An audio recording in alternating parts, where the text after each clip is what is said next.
Hola cracks, espero se encuentren excelente.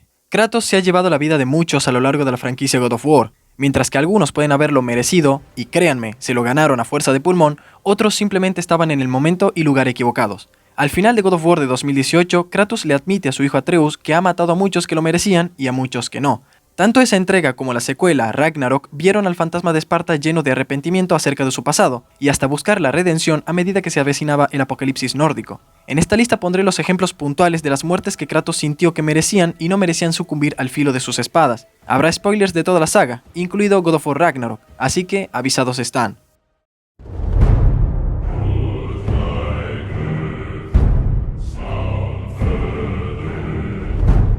El primer juego de la saga griega trataba sobre Kratos intentando evitar que Ares destruyera Atenas y amenazara al Olimpo. El dios de la guerra original era un personaje peligroso y manipulador. Si bien le dio a Kratos una segunda oportunidad de victoria en el campo de batalla contra los bárbaros, también lo engañó para que matara a su esposa e hija y dedicarse por completo al servicio de Ares. Esa causa, en última instancia, fue la conquista del propio Olimpo a través de su plan con las furias que nos presentaron en God of War Ascension. Si bien este plan fracasó, eso no quita el hecho de que Ares arrasó por completo ciudades de todo el continente, impulsado por sus propios deseos mezquinos. Al matarlo, Kratos trajo paz a todos, excepto a él mismo, irónicamente, ya que padecería por muchos años las pesadillas de sus actos al servicio de Ares. Y aunque le fue otorgado el puesto de nuevo dios de la guerra, no fue suficiente para eliminar su profundo rencor hacia los dioses.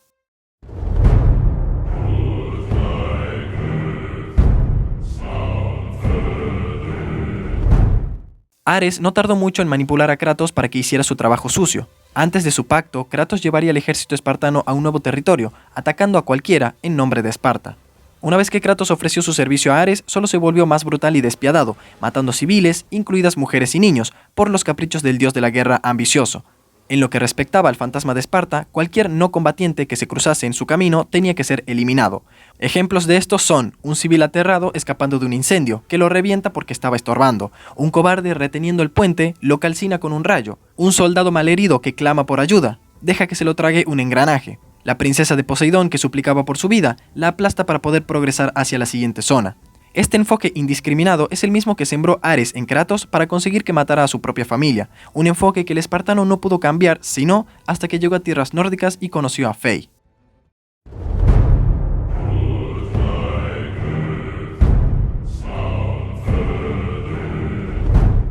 La reina del inframundo no quería ese título. Al igual que el mito original, Hades engañó a Perséfone para convertirla en su legítima esposa y pasar a la mitad de su vida gobernando el reino de los muertos.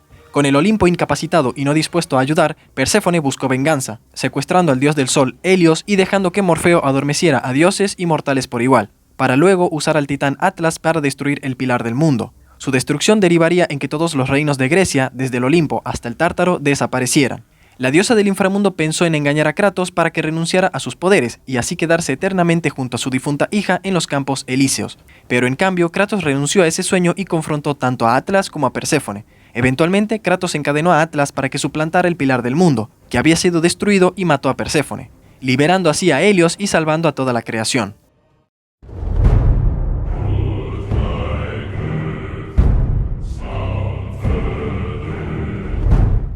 En la etapa inicial de sus viajes, durante el primer juego que vio la luz en PlayStation 2, Kratos tuvo que luchar contra la Hidra de Lerna, la cual había engullido al capitán del barco, el único hombre con una llave que el espartano necesitaba para progresar en la historia. Afortunadamente para él, incluso después de matar a la bestia, el capitán todavía estaba vivo en la garganta de la enorme criatura, luchando para no caer. Kratos lo levantó. El capitán agradeció, pero Kratos le revela que no estaba allí para salvarlo, simplemente le arrancó la llave del cuello y lo dejó caer hacia su perdición. Este es un buen ejemplo de Kratos siendo un antihéroe en toda regla. No obstante, en Ragnarok, Kratos admite en una nota de su diario que se arrepiente de haber matado al pobre pescador, ya que no tenía ninguna razón para dejarlo morir, más que la libertad de poder hacerlo.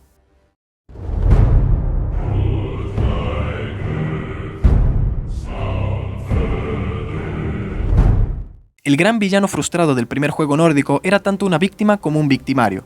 Se podría ver a Baldur como un Aesir relativamente inocente, pero una vez que su madre, Freya, consumida por el miedo al saber el futuro que le esperaba a su hijo, lanzó un hechizo que lo hizo casi invulnerable, pero ello también provocó que la mente de Baldur se retorciera con el paso del tiempo, dado que la magia también le quitó los sentidos, por lo que no podía saborear ni sentir ninguna otra sensación. Considerándose traicionado y enloquecido por el hechizo, Baldur cedió ante la rabia y el rencor, Incluso después de que se deshiciera el hechizo, no podía dejar de lado su amargura y sed de sangre. Los intentos de Freya por entrar en razón con su hijo la llevaron a ofrecerse como sacrificio a sus caprichos. Al verse a sí mismo en Baldur, Kratos puso fin para siempre al ciclo de venganza entre hijos y padres. Esto no lo ayudó a corto plazo, pero resultó ser una elección razonable con el paso del tiempo.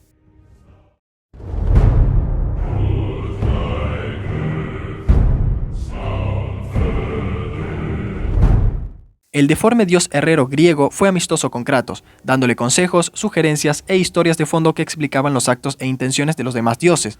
El fantasma de Esparta también lo tomó en serio, ya que lo salvó de la mentira de Helios sobre adentrarse en la llama del Olimpo y morir como resultado. Sin embargo, para apagar la llama por completo, Kratos necesitaba sacrificar a la hija de Hefesto, Pandora. Solo entonces Kratos tendría el poder para matar a Zeus. Por tanto, no sorprende que Hefesto se haya vuelto contra Kratos, engañándolo para que luche contra Cronos en el Tártaro, y luego usar una nueva arma para atacarlo. En defensa propia, Kratos le devolvió al dios herrero el ataque de su propia arma. El espartano podría haberlo dejado solo después de eso, ya que de todas formas Hefesto no podía escapar de su prisión en el inframundo, pero en cambio Kratos remató al dios con su propio mecanismo. En God of War Ragnarok, Kratos le contaría a Freya la historia de Hefesto y Pandora, y lo haría mostrando lástima por el destino que él mismo les impuso.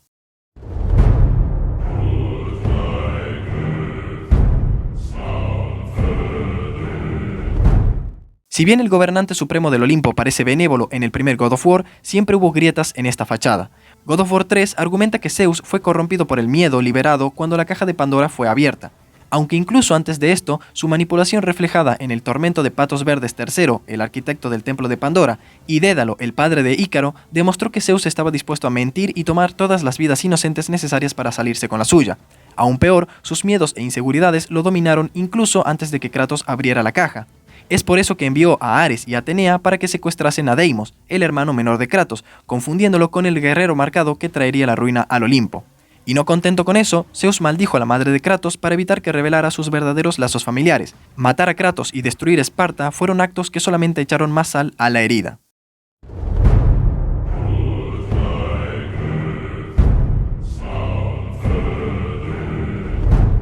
Pirito era un amigo de Teseo, que lo acompañó en su viaje al Hades para cortejar a Perséfone. Los dos fueron engañados para que se sentaran en sillas que se enganchaban a ellos y les impedía levantarse. Teseo fue rescatado por Hércules, pero Pirito se quedó atrás. En God of War 3 lo vemos rodeado de zarzas inflamables que dificultaban aún más su rescate. El pobre hombre le suplica a Kratos que lo libere a cambio de una nueva arma. No había razón para dudar de él, ya que era solo un mortal ordinario que buscaba la libertad. En cambio, Kratos libera a un cerbero que escupe fuego y cocina vivo a Pirito, para obtener su arco de todos modos.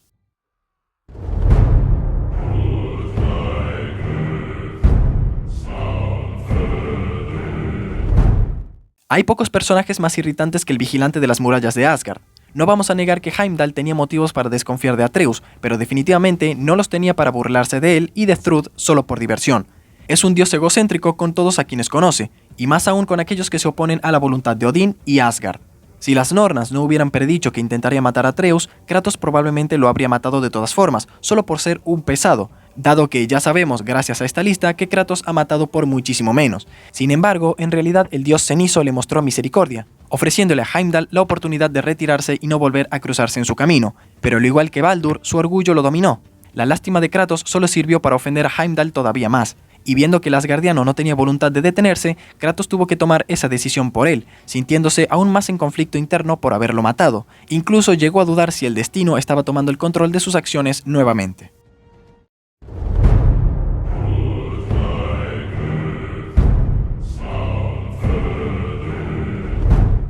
La diosa de la sabiduría y la estrategia fue la luz de guía de Kratos durante la mayor parte de la saga griega. Ella le ofreció el camino a la redención en Chains of Olympus y God of War 1. Trató de disculparse por su participación en el secuestro de su hermano Deimos en Ghost of Sparta y evitar que tomara represalias contra los dioses en God of War 2.